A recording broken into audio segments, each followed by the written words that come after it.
तरी डोळे उघड. एकदा डोळे उघडून आमच्याकडे पाय. अरे महाराज देव घडा भरल्याशिवाय डोळे उघडत नाही. माणसाचा घडा भरला की त्याला डोळे उघड म्हणायचं काम नाही, तेच उघड.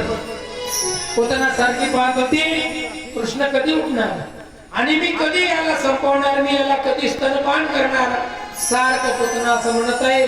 आणि तेवढ्यात महाराज अचानक भगवान परमात्म्यांना हळूहळू रडायला प्रारंभ केला. भगवान परमात्मा जोरजोराने रडते. भगवान परमात्मा जागा झाला आणि रडत असताना यशोदा कामातच आहे.